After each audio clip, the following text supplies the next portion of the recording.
عليكم ورحمة الله وبركاته. ازيكم يا حبايبي؟ عاملين ايه؟ يا رب تكونوا بألف خير. ايه ده يا طنط أمولة؟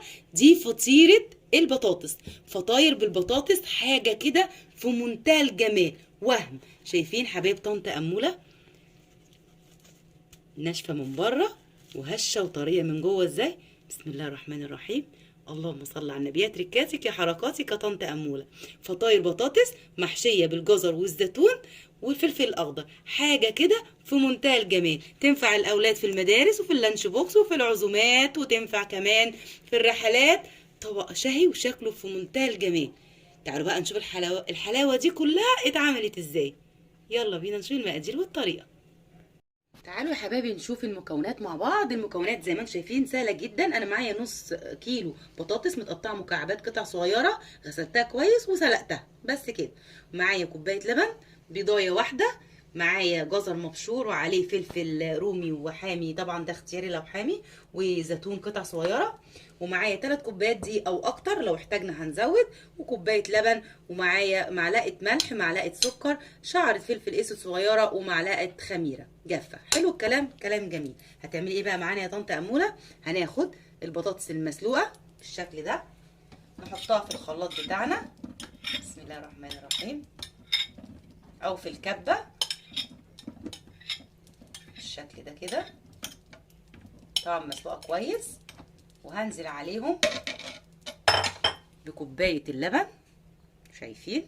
هنزل كده بكوبايه اللبن دي بدرجه حراره المطبخ او دافيه، يعني ما بتبقاش ساقعه في التلاجة، ماشي. وهضربهم كويس وارجع لك.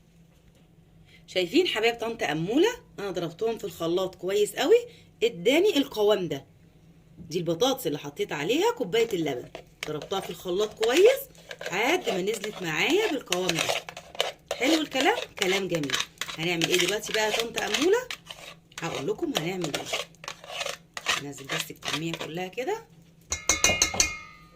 زي ما انتم شايفين الشكل بقى عامل ازاي. القوام ده هو ده المطلوب. هنزل بقى بالبيضه بتاعتي، هقول كده بسم الله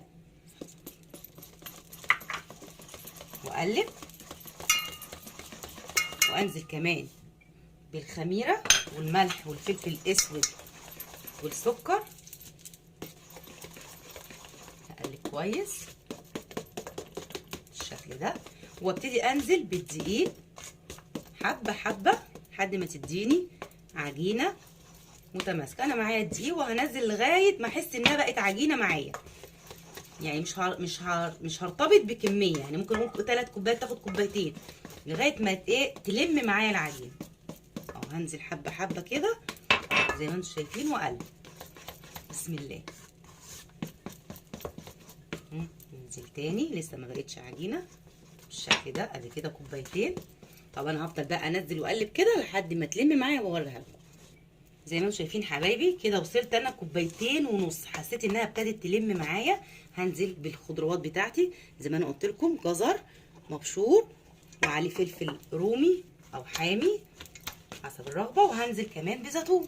عايزه تحطي في جبنه حطي شويه جبنه، عايزه تحطي اي نوع حشو انت عايزاه ما بيقولش لا، يعني تظبطي بقى حشوك بنفسك. وهفضل احط كده واقلب، اكمل الكميه كلها بسم الله. حاجه صاحيه بتمشي لوحدها. اقلب كده عشان العجينه تقلب في ايدي. برضو حاسه ان هي محتاجه شويه دقيق، هنزل بالنص التاني، يبقى كده 3 كوبايات بالظبط، وهقلب. شايفين حبايب طنط اموله؟ هي خدت 4 كوبايات، انا كمان زودت كوبايه وتاني اعجن كده، وبعدين حطيت في ايدي شويه زيت عشان المها. انا عايزاها تدي القوام ده. هي طبعا لسه بتلزق شويه في الايد، انا هغطيها واسيبها طبعا تخمر في مكان دافي ساعه. ممكن تكوني مولعه فرن البوتاجاز وطفشه، احنا بس الجو ساقع شويه، واحطها ساعه في الفرن كده وهو مطفي بالشكل ده. ادت القوام اللي انا وريتهولك ده. هغطيها واحطها ساعه وارجع نشكلها سوا. يعني حبايبي طنط اموله وزي ما انتم شايفين سبتها تخمر ساعه في مكان دافي. وطبعا هجيب شويه زيت كده في طبق صغير، هبتدي اخد كده منه في ايدي، اقول بسم الله، تمام. واخد بقى قطعه كده من العجين بتاعتي شايفين بقت تمط كده وجميله ازاي؟ يعني مبقتش تلزق خالص لما سبتها ايه في المكان دافي تخمر. شايفين شكلها جميل ازاي؟ وهعملها كده على شكل فطاير صغنطوطه بالشكل ده. حلو الكلام، كلام جميل. طب كده يلا ونعمل واحده تاني اهو. شايفين العجين خمر وبقى جميل خالص وهش ازاي بالشكل ده، مبقاش يلزق في ايدينا ولا اي حاجه. نقطه زيت في ايدك واعملي القرص كده او الفطاير بالشكل اللي تعجبك والحجم اللي تعجبك. تنفع طبعا في لانش بوكس الاطفال، تنفع في الرحلات، وجبه فطار، عشاء خفيف. طبعا الجو شتا بقى كده مع كوبايه شاي بلبن، اقعدي كده بقى وكلي وادعيلي. يلا حبيب طنط اموله، انا هعمل الكميه كلها بالشكل ده وارجع. شايفين حبايب طنط اموله عملتها كده قراص بالشكل ده. هبتدي بقى زي ما انتم شايفين كده، عندي زيت غزير على النار. اقول بسم الله الرحمن الرحيم واحط الفطاير بتاعتي بالشكل ده. وطبعا المفروض كانت تتعمل واحده واحده وتتحط على طول. شايفين حبايب طنط اموله اهو زيت غزير، وهنزل كده بالفطير بالشكل ده. شايفين نفشت ازاي؟ بقت خطيره خطيره خطيره. هي بس كده تحمر بقى تحت شويه كده، اول ما تدي اللون الذهبي الجميل. شوفوا اتنفخت ازاي بقت جميله. هقلبها على الوش التاني. اول ما تاخد اللون الذهبي على الوشين هطلعها طبعا على المناديل بتاعه المطبخ وهاجي اوريكي شكلها النهائي. شايفين حبايب طنط اموله؟ بصوا اما حطيتها نفشت وبقت خطيره ازاي. في بصوا اللهم صل على النبي ما شاء الله. شايفين نفشت وبقت مقرمشه من بره. نطلع بقى كده مع بعض. انا حبيت اوريها لكم وهي لسه على النار. شايفين حلوه جميله ما شاء الله. تنفع بقى في المدارس والاولاد في اللانش بوكس. شكلها خطير خطير خطير. يا تركاتك يا حركاتك يا طنط امول. ايه الجمال ده؟ تعالوا بقى كده نشوفها هنا كده في النور. بصوا هو اللون جولد عن كده خالص، بس طبعا الاضاءه. شايفين الجمال؟ نفتح واحده كده بقى ونشوفها من جوه، بس طبعا لسه طالعه سخنه مولعه. شايفين بسم الله الرحمن الرحيم.